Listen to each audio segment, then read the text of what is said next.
Baik, assalamualaikum warahmatullahi wabarakatuh, sahabat-sahabat filsafat yang berbahagia. Jadi kali ini kita akan belajar tentang ontologi dan epistemologi, yaitu percabangan dalam filsafat ilmu. Jadi untuk mempermudah dalam mempelajarinya, di sini kami membuat PPT sebagai gambaran dengan judul Dimensi Ganda Sains, Realitas dan Cara Kita Mengenalnya. Oke, jadi tema ini kita untuk memahami bahwa di balik ilmu pengetahuan yang biasa kita pelajari adalah dasar filosofis yang penting, yaitu ontologi dan epistemologi. Ibarat kita tuh membangun sebuah rumah nih. Jadi ontologi ini sebagai fondasinya atau sebuah tiang gitu. Jadi untuk membuat sebuah rumah yang kokoh, jadi kita harus tahu fondasi yang kuatnya itu seperti apa dan bagaimana. Makanya kita bisa mempelajari ontologi untuk kaidah seperti itu. Oke. Jadi yang kedua ada epistemologi. Jadi kalau sedangkan epistemologi ini adalah kayak bagaimana kita membangun sebuah rumah dengan cara yang benar. Jadi semisal kita nggak tahu caranya, ya rumah misalkan kita bikin asal-asalan, ya nggak benar, itu bisa rubuh. Oke, jadi hal yang melatar belakangi kenapa ini penting. Kalau selama kita belajar sains seperti biologi, fisika dan lain-lain, kita cenderung fokus ke hasil atau faktanya. Misalkan air mendidih di suhu 100 Celcius atau planet mengelilingi matahari. Jadi kita nggak tahu asal usulnya dan itu tuh ada atau enggaknya. Oke, kita balik lagi ke poin yang pertama, apa itu ontologi. Ontologi adalah cabang filsafat yang membahas hakikat realitas dan keberadaan. Dalam konteks sains, ontologi bertanya apakah itu benar-benar ada, apakah dunia luar benar-benar objektif, apakah entitas yang kita amati dalam sains itu nyata. Jadi bisa disimpulkan bahwa ontologi ini penelitian atau pengetahuan yang ada tuh udah pasti ada atau belum kayak gitu. Oke, lanjut. Untuk poin yang kedua ada yang namanya epistemologi. Jadi epistemologi ini adalah cabang filsafat yang membahas sumber, batas dan validitas pengetahuan. Dalam konteks sains, epistemologi bertanya bagaimana kita mengetahui sesuatu. Yang kedua ada apakah pengetahuan kita dapat dipercaya dan apa metode yang sah untuk memperoleh pengetahuan. Jadi bisa disimpulkan bahwa epistemologi ini adalah langkah-langkahnya atau caranya bagaimana kita mengetahui sesuatu. Nah, misalkan kita mengetahui bahwa kita analogikan seperti kayak kamu mendengar suara nafas. Nah, itu tuh pembuktiannya atau cara kamu untuk mendengar nafas itu seperti apa? Oke, selanjutnya itu ada hubungan ontologi dan epistemologi. Yaitu ontologi menentukan apa yang mungkin diketahui, yaitu pandangan tentang realitas yang menjadi objek penyelidikan ilmiah. Jika kita yakin bahwa suatu benar-benar ada, maka kita akan mendorong untuk mempelajarinya lebih lanjut. Dan ada epistemologi menjelaskan bagaimana pengetahuan diperoleh tentang realitas tersebut dengan menetapkan metode batas dan validasi dari informasi yang kita peroleh. Keduanya saling mendukung. Kita tidak bisa mengenal suatu epistemologi kalau tidak yakin hal itu benar-benar ada. Contohnya seperti misalkan kita percaya bahwa atom itu benar-benar ada, itu adalah ontologinya. Maka kita bisa membuat alat seperti mikroskop elektron untuk mengamatinya dan melakukan eksperimen, yaitu adalah epistemologinya. Tapi kalau dari awal kita bilang atom itu cuma ilusi, maka semua upaya mencari tahu akan sia-sia.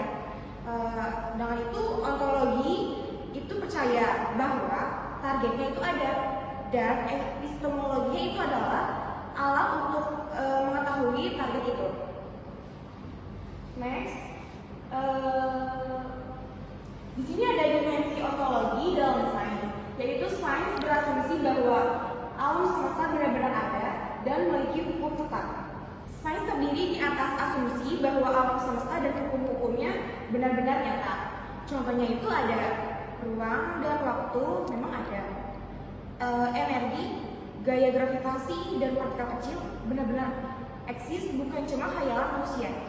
Ibaratnya seperti ilmuwan, seperti belajar yang yakin bahwa ada pulau baru di ujung laut.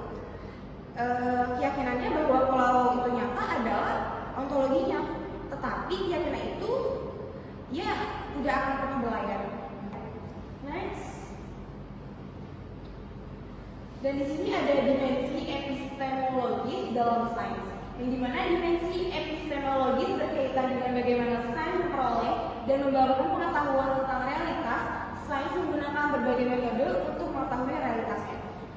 Setelah yakin bahwa sesuatu itu nyata, kita perlu tahu bagaimana cara mengetahuinya. Sains punya cara baku untuk mengetahui realitas. Seperti ada observasi yang dimana melihat langsung gejala alam. Contohnya itu gerhana bulan. Terus ada eksperimen, bagaimana kondisi tertentu untuk menguji teori. Contohnya itu seperti eksperimen air mendidih. Penataan logis, menyimpulkan dari data yang ada. Dan terakhir itu ada pengujian hipotesis, coba membuktikan apakah teori itu benar-benar dengan datanya. Pengumpamaannya itu seperti kalau kamu ingin tahu bagaimana tanaman bisa tumbuh lebih cepat dengan musik klasik. Namun harus eksperimen nggak sih, kayak kontrol variabel dan bagaimana hasilnya. Itulah eksperimennya, yaitu epistemologis. Oke, next. Baik, kita lanjut ke slide berikutnya, yaitu dampak terhadap ilmu pengetahuan. Perbedaan dalam cara memandang realitas akan mempengaruhi pendekatan ilmiah yang digunakan, dan cara memperoleh pengetahuan akan menentukan apakah suatu informasi dapat diterima sebagai ilmu yang valid, dan keduanya sangat berpengaruh ya dalam merancang metode penelitian, menentukan fokus kajian, serta menilai keabsahan suatu teori atau temuan ilmiah. Jadi teman-teman, kalau misalnya kita punya pandangan ontologi dan epistemologi yang berbeda, maka cara kita meneliti dan menyimpulkan juga akan berbeda. Kita beri contoh ya, misalnya seorang realis nih akan bilang bahwa dunia luar itu objektif dan bisa dipelajari apa adanya. Tapi seorang konstruktivis akan bilang dunia itu dibentuk dari cara kita memahami. Gak ada realitas objektif, jadi berbeda kan? Cara kita menilai kebenaran ilmu juga bergantung pada pendekatan epistemologis. Apakah ilmu harus berdasarkan data atau boleh juga berdasarkan intuisi, tradisi, atau pengalaman pribadi, seperti itu. Jadi untuk kesimpulan dalam materi kelompok kami kali ini, yaitu sains itu tidak dapat dipisahkan dari filsafat ya. Ia berdiri di atas dua pilar utama, yaitu ontologi dan epistemologi. Ontologi membantu kita menyadari apa yang kita anggap sebagai realitas, sementara epistemologi membimbing kita dalam mencari dan memverifikasi pengetahuan tentang realitas tersebut. Dengan memahami keduanya, kita tidak hanya menjadi pengikut ilmu, tapi juga mengkaji kritis terhadap dasar dan cara ilmu bekerja. Jadi dengan memahami ontologi dan epistemologi, kita jadi sadar nih bahwa ilmu bukan cuma soal menghafal rumus atau menguji eksperimen saja teman-teman, tapi lebih dari itu semua. Jadi kita belajar untuk mengkritisi apa yang kita anggap nyata. Kita tahu bagaimana cara kita memverifikasi pengetahuan secara ilmiah, seperti itu, dan masih banyak lagi. Jadi ilmu pengetahuan itu menjadi sesuatu yang rasional, reflektif, dan selalu terbuka terhadap pertanyaan dan pengujian ulang. Inilah yang membedakan ilmu dari dogma atau kepercayaan kita, seperti itu. Mungkin cukup sekian presentasi dari kelompok kami. Kurang lebihnya mohon maaf. Wassalamualaikum warahmatullahi wabarakatuh.